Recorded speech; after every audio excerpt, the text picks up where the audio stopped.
Ito ang balita ngayon. Viral at pinag-uusapan ngayon sa mundo ng social media. Ang di umano'y balita.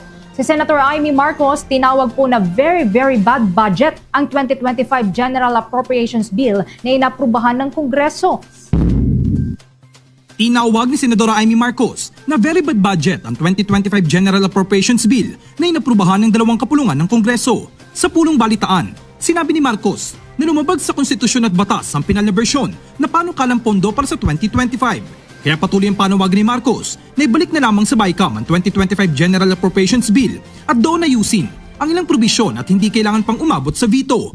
Dagdag pa ng senadora, maaari naman daw na mag-overtime at magtrabaho sila mga senador ng Pasko dahil maski mga mahihirap ay wala naman daw bakasyon. Mahirap daw kasi kung line item lamang ang maging option. Ito na lang kasi ang maaaring gawin ng executive sakaling hindi ibalik ang 2025 GAB sa BICAM. Sa aking mahabang karanasan sa pagsusuri ng budget, this is talaga naman a very bad budget. Talagang ito ay labag sa konstitusyon, labag sa ilang batas, at labag sa damdamin at pangangailangan ng tao. So, kinakailangan at humihingi nga ako na i-recommit na lamang sa BICAM. Alam ko na ang announcement kanina talagang hindi raw maaari ibalik sa BICAM. Nais ko lang ipaliwanag na pwedeng ibalik sa BICAM. Samantala, pabor si Marcos na mariinak ang 2025 budget kaysa lumusot ang very bad budget. Ngunit sa palagay ng senadora ay kaya pang habulin ito ngayong taon. Kayang habulin to May araw pa.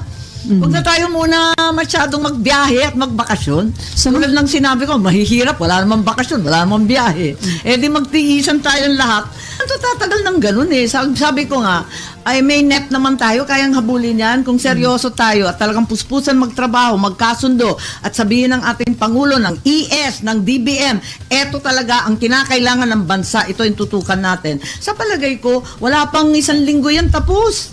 Pakiusap pa ni Marcos, huwag naman daw sanang payuhan ng mali ang kanyang kapatid na Pangulo at huwag din daw itong ipahamak. Mas masaklap daw kung mauwi ang pondo sa tinatawag na for later release o FLR. Kaya paulit-ulit na hiling ng senadora na ibalik sa BICAM ang panukalang pambansang pondo para sa susunod na taon. Kaya nananawagan ako kay Executive Secretary Bersamin. Alam naman natin na technically, legally, perhaps literally, the only power remaining with the President with regard to a budget is simply a veto. A line item veto. However, Executive Secretary Bersamin has on more than one occasion already urged the restoration of the budget of a law to the BICAM committee. Paulit-ulit na nakita na natin yan. Kasi ako'y kinakabahan. Mas alam ito ni Secretary Bersamin, bakit nasa 900 billion lang yan samantalang yung DPWH nasa 1.1 plus trillion. Nakakakaba Huwag naman ninyo ipahamak yung aking kapatid. Huwag naman ninyo ipapasok at pipilitin na pirmahan yung alanganin. Una nang tinuligsa ni Marcos ang naging takbo ng pag-aproba ng panukalang pambansang pondo para sa 2025. Labis ang pagkadismay ng senadora sa naging kabuuang proseso ng pagratipika ng 2025 Bicameral Conference Committee Report. Naanya, may himalang naganap na labag sa patakaran ng Kongreso. Nanawagan na rin ang mambabatas sa kanyang mga kasamang senador na hindi pa huli ang lahat para iwasto ang panukalang pondo at ibalik rin anyang sinirang dignidad at dangal ng bawat Pilipino. Sisimula ng impeachment ni BBM sa 2025. Yes, tama yung narinig ninyo. Pag-usapan natin yan. Naku, baligtad. Mukhang mauuna pang matanggal si BBM. 2025. Pag-usapan natin. Pangatlo, nakakabinging katahimikan ng Duterte. May pinaplano. Naalala nyo before sabi niya, pupunta ako ng Maynila, kakausapin ko ang mga AFP. After nun, tahimik na ang mga Duterte. Ayan. So alam naman natin, si PRRD pagka tumahimik yan magugulat na lang tayo. Meron ng magandang plano para sa bansang Pilipinas. So yan po mga pag-uusapan natin. Impeachment ni BBM sa 2025. Eto, pag-usapan natin.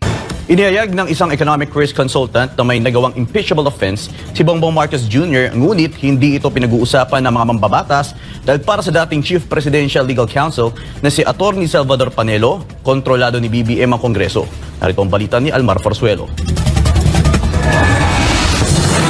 Halos araw-araw laman ng mga balita ang impeachment laban kay Vice President Sara Duterte. Impeachment na nakaangkla sa mga personal na interes, galit at kagustuhang makapaghiganti ng mga makakaliwang rebeldeng grupo at politikong nasagasaan ng nagdaang administrasyon. Ang impeachment na ito laban sa ikalawang Pangulo ay ikinagalit ng milyon-milyong bumoto sa kanya noong nakaraang eleksyon. Kaya naging mitya ito ng kaliwat kanan na rally ng mga supporter ng pamilyang Duterte sa iba't ibang lugar sa Pilipinas. Lahat ng kaalyado ng kasalukuyang administrasyon ay naging maingay sa pagbibigay ng kanilang mga opinyon na nakatutok lamang sa Vice President ng bansa. Ngunit para sa isang geopolitical and economic risk consultant na si Professor Mario Ferdinand Pasion, mismo ang Pangulo ng bansa na si Bongbong Marcos Jr. ay mayroong nagawang impeachable offense na hindi tinatalakay ng Ito, tandaan natin na importante.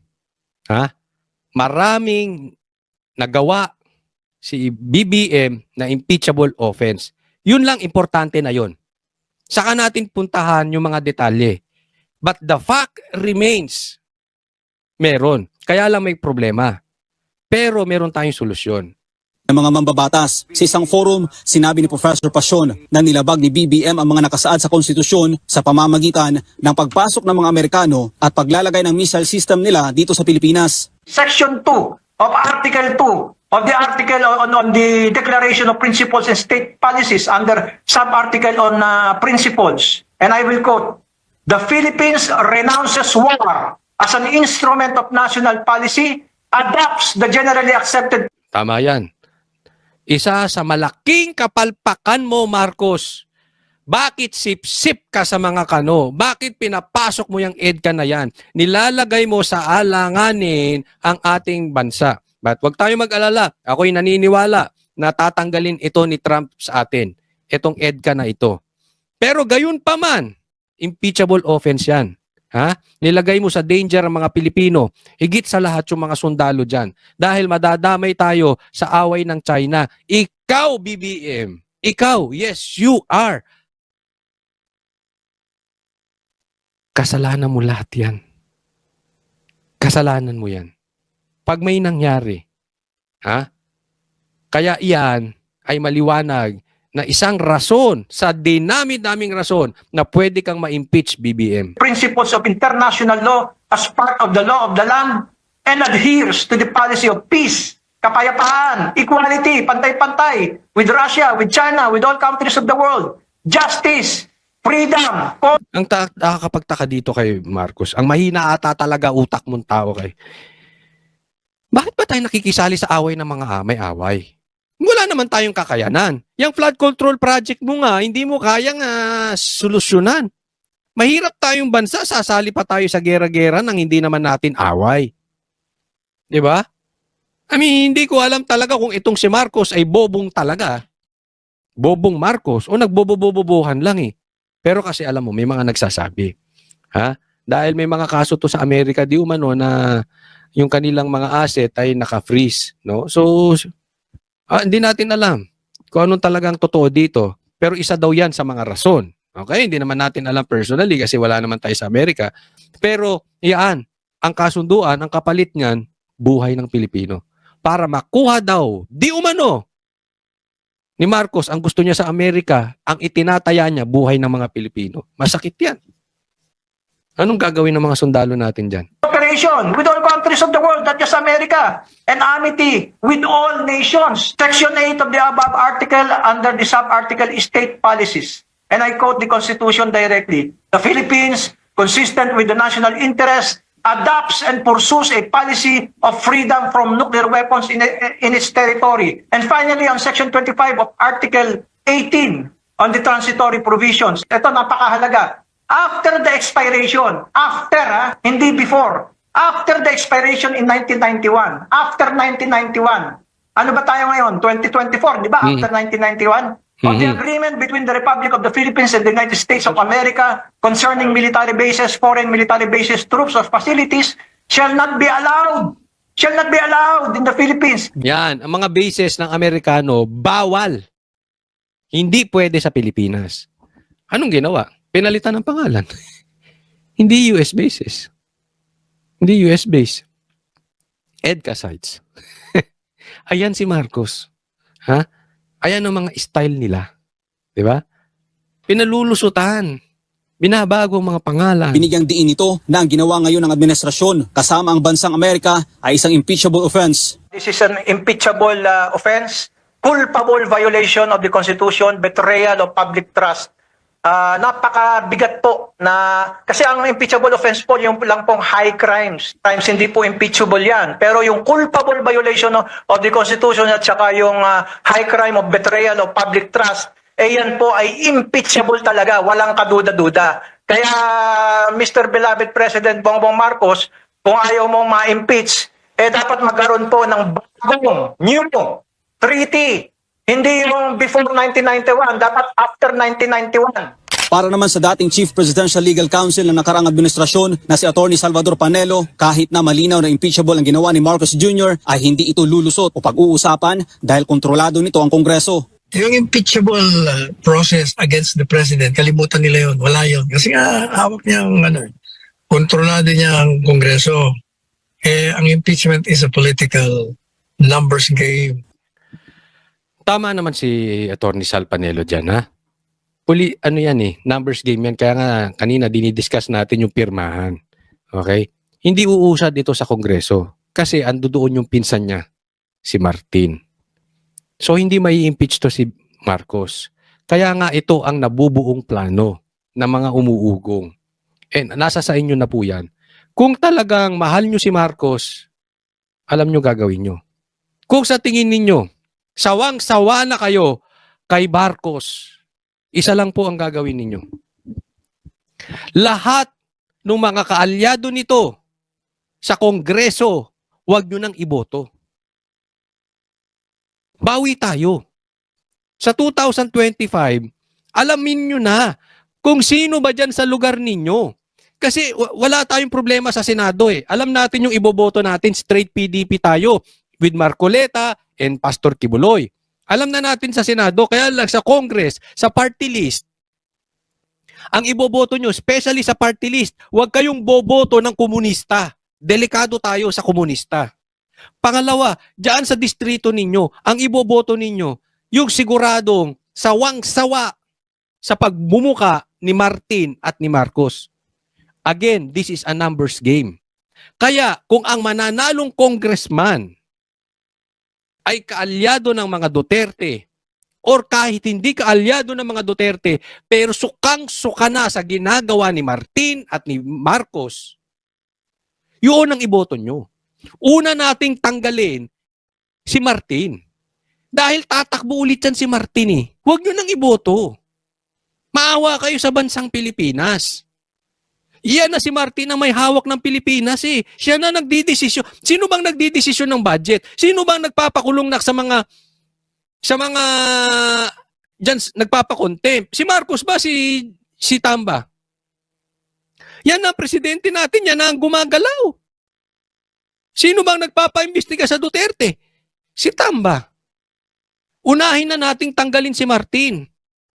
Lahat ng sukang-suka kay Martin at kay BBM, yun ang iboto natin. Para meron tayong numero sa Congress. Walang problema sa Senado. Kaya natin kuhanin yan eh. Straight nyo lang yung PDP. Lalong-lalo na si Pastor Kibuloy at si Marcoleta. Sa Kongreso, pag nakuha natin ang numero, may impeach si Marcos. Tanong, kayo,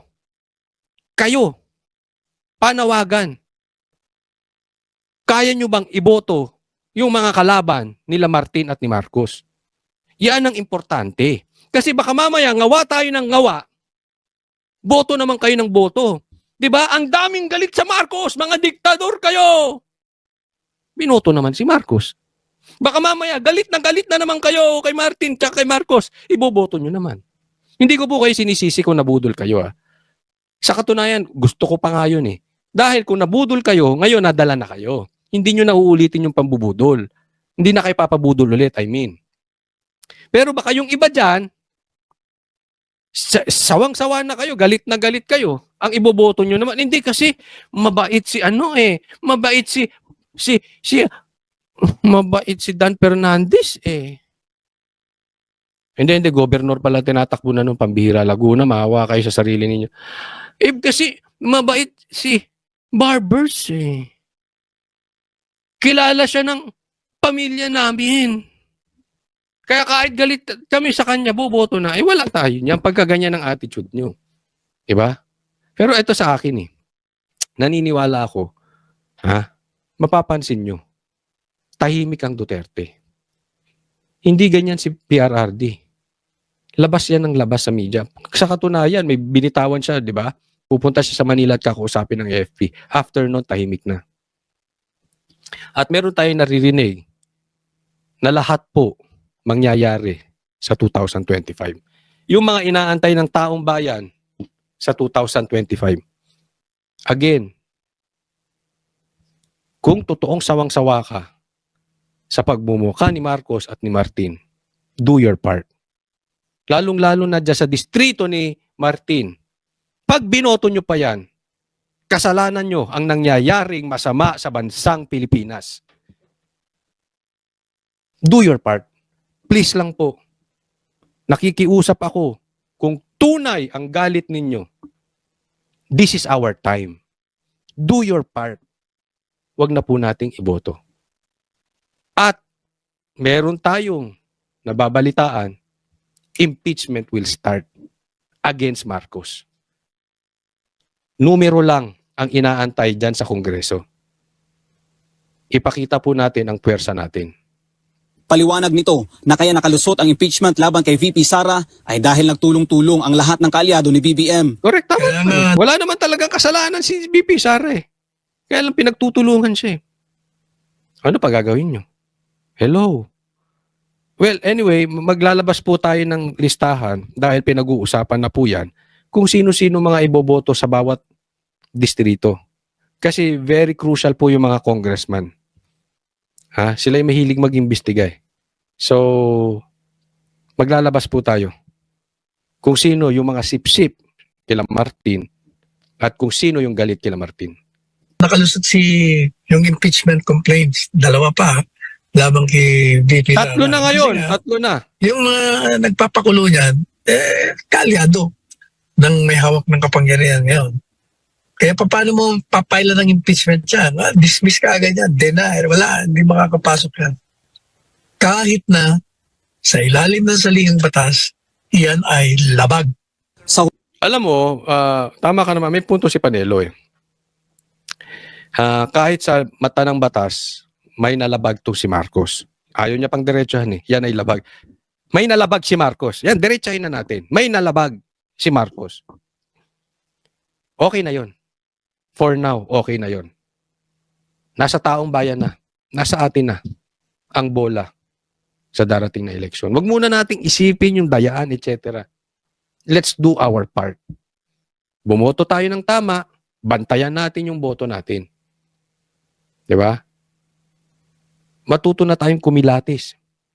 Kung kayo marunong, pero dyan sa baryo nyo, kunwari liblib, hindi masyadong naririnig ang nangyayari sa Pilipinas, ikampanya mo. Ito, ipaliwanag mo.